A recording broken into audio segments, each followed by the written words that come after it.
Assalamualaikum. Halo pamirsa sejangkau siar.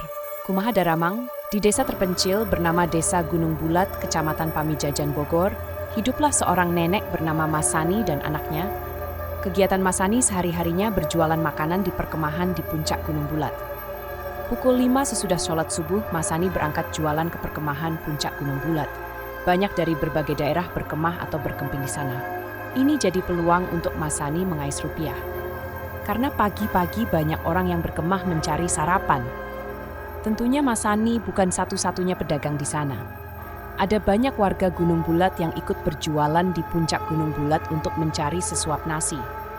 Yang namanya berdagang sudah tidak aneh dengan yang namanya persaingan. Asal bersaing dengan sehat, tidak masalah. Karena rezeki itu sudah ada yang ngatur dan tidak akan tertukar. Hari ini Masani bertemu dengan 5 orang wanita yang baik dan sangat ramah. Tidak hanya membeli dagangan Masani, tapi mereka juga mengajak ngobrol Masani dan menjamu Masani, walau hanya segelas kopi. Mereka pun tidak mengambil kembalian dari Masani. Masani pun berkenalan dengan 5 wanita ramah tersebut. Di antaranya ada Syifa, Naya, Zahra, Lola, dan Feli. Mereka berlima berasal dari Tangerang yang sedang liburan dan berkemah di Gunung Bulat Bogor. Mereka hanya berlima, tidak ada siapa-siapa lagi yang ikut. Mereka sungguh 5 wanita yang pemberani. Berkemah hanya berlima, dan semua wanita, gimana tidak berani, ternyata layar belakang mereka luar biasa. Syifa adalah anak dari seorang kiai, pastinya fasih dalam membaca Al-Quran. Naya adalah pemegang sabuk hitam karate dan silat, karena setiap kenaikan tingkat tesnya ada jurit malam jalan sendiri di hutan. Makanya dia berani. Zahra adalah wanita indigo yang sudah biasa melihat makhluk gaib. Lola wanita kutu buku yang tidak percaya makhluk gaib atau hantu. Dia beranggapan di dunia ini semua bisa dijelas berdasarkan logika, fisika, dan sains. Sedangkan Feli adalah adik Naya, juga punya sedikit ilmu bela diri silat. Okay. Sore hari mereka berlima pergi ke sungai untuk mandi, cuci pakaian, dan mengambil air minum. Karena terlalu asiknya mereka menikmati pemandangan dan bermain air. Hari pun mulai gelap, dan adzan maghrib pun sayup-sayup berkumandang dari kejauhan. Bergegas, mereka pun hanjat atau naik dari sungai dan pergi ke tenda tempat mereka bermalam. Namun di tengah jalan perasaan Zahra si indigo gak enak. Dia merasakan ada yang mengikuti mereka. Entah apa itu, seketika bulu kuduk mereka berdiri dan dari belakang seperti ada hembusan angin kencang menerpa mereka.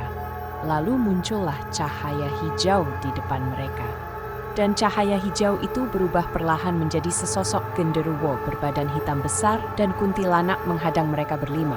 Dan berkata siapa saja yang melewati kawasan mereka di saat maghrib atau malam hari harus ikut mereka ke alam gaib. Kedua hantu itu pun genderuwo dan kuntilanak bersiap menyerang mereka berlima. Namun sebelum serangan hantu mengenai mereka berlima, mereka duluan yang menyerang mereka dengan doa-doa, dan dari tangan mereka pun mengeluarkan cahaya biru, lalu menembakkannya ke dua hantu yang menghadang mereka. Dua hantu itu pun kalah dan kabur tunggang langgang. Dan kelima wanita pemberani tersebut melanjutkan perjalanannya menuju ke tenda perkemahan. Gangguan makhluk gaib atau hantu tidak berhenti sampai di situ.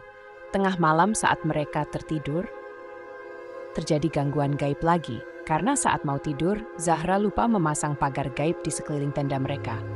Bergegas Zahra dan Naya keluar tenda untuk menghadang dan mengusir hantu yang mengganggu mereka berlima. Dan mereka pun melanjutkan tidurnya. Tengah malam hening, terdengar suara teriakan dari tenda lain yang jaraknya tidak terlalu jauh dari tenda mereka. Mereka berlima pun terbangun dan bergegas ke tenda tersebut. Sesampainya, mereka melihat ada sesosok genderuwo besar sedang mengganggu di tenda tetangga tersebut. Orang-orang dalam tenda itu pun berlarian, menjauhi tendanya. Syifa segera membaca doa dan melawan genderuwo besar tersebut. Perkelahian sengit mereka pun tidak terelakkan. Jual beli serangan pun dilancarkan oleh kedua kubu dan berlangsung alot pertarungan mereka. Setelah cukup lama berkelahi, Syifa pun terdesak beberapa kali terkena serangan dari genderuwo dan cakra atau tenaga dalam Syifa pun hampir habis. Akhirnya Syifa terpental terkena serangan genderuwo yang bertubi-tubi itu. Syifa tidak menyangka genderuwo ini kuat sekali. Dia menyangka genderuwo ini yang mereka jumpai tadi maghrib dan ternyata bukan. Usut punya usut, ternyata genderuwo ini telah banyak memakan jiwa manusia dan menjadikannya lebih kuat dari genderuwo biasanya. Melihat temannya terkapar tak berdaya, Naya pun tak tinggal diam. Segera Naya mengeluarkan cakra dari dalam tubuhnya dan menyerang genderuwo tersebut.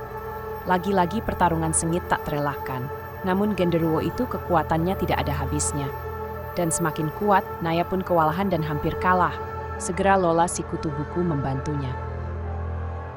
Shiva dan Naya tidak menyangka, ternyata diam-diam Lola membuat alat seperti alat Ghostbuster. Segera Lola menembak genderuwo tersebut berkali-kali sampai genderuwo itu kalah. Lalu Lola menghisap genderuwo itu ke dalam alat yang mirip vacuum cleaner, persis kepunyaan Ghostbusters. Karena Lola seorang saintis dan sering menonton Ghostbusters, jadi tercetuslah ide Lola untuk membuat alat semacam itu. Di laboratorium pribadi milik ayahnya, genderuwo pun dikalahkan Lola. Penghuni tenda itu pun berterima kasih pada Shiva, Naya dan Lola. Kalau tidak ada mereka, mungkin jiwa penghuni tenda tersebut sudah dimakan oleh genderuwo kuat tersebut. Mereka pun kembali ke tendanya untuk mengobati Shiva dan Naya yang terluka akibat pertarungan tadi. Luka mereka pun cukup parah. Luka dalam khususnya untuk memulihkan mereka dibutuhkan istirahat yang cukup, untuk mengembalikan juga tenaga dan cakra mereka yang cukup terkuras banyak. Akibat pertarungan tadi melawan Raja Genderuwo, Shiva dan Naya meminum obat ramuan rempah-rempah yang telah diracik dan dibacakan doa oleh kakeknya Shiva. Yang notabene kakeknya Shiva adalah kiai yang cukup terkenal. Sakit bisa mengobati atau menyareatan dalam bahasa Sundanya mah. Banyak pasien yang berdatangan untuk diobati kakeknya. Alhamdulillah atas izin Allah, pasien tersebut setelah diobati dan minum obat ramuan, Shiva dan teman-temannya melanjutkan lagi tidur mereka. Mereka pun tidur karena kelelahan. Pagi hari pun tiba. Mereka berlima bangun dan sholat subuh. Jam 6.30 seperti biasa, Masani datang ke tenda perkemahan mereka untuk berjualan makanan. Mereka berlima pun menyambut kedatangan Masani dan membeli dagangan Masani, seperti nasi uduk, gorengan bakwan, gehu, dan minuman kopi dan teh manis atau susu. Sambil bersenda gurau dan bercanda dengan Masani, mereka pun berpamitan pada Masani bahwasanya hari ini adalah hari terakhir mereka berkemah di sini, dan nanti jam 9 mereka akan pulang ke Tangerang. Dan tak tahu kapan lagi mereka berkemah lagi ke puncak Gunung Bulat. Suasana pun seketika berubah. Yang tadinya penuh canda tawa berubah menjadi mengharukan. Mereka berlima menangis, Masani pun ikut menangis dan merasa kehilangan karena kebaikan mereka selama ini dan sekarang harus berpisah. Setelah sarapan mereka berlima kembali ke sungai untuk mandi. Namun hari ini tidak cuci baju karena hari ini mereka akan pulang ke Tangerang. Jam 9 mereka berangkat meninggal puncak Gunung Bulat dan menuju ke rumah mereka di Tangerang. Begitulah kisah Masani kali ini. Jangan lupa bantu kami dengan cara like dan subscribe ya, pemirsa Sejangkau Siar. Hidupkan juga lonceng notifikasinya agar tidak ketinggalan cerita-cerita seru lainnya dan share jika cerita ini menarik. Terima kasih. Wassalamualaikum.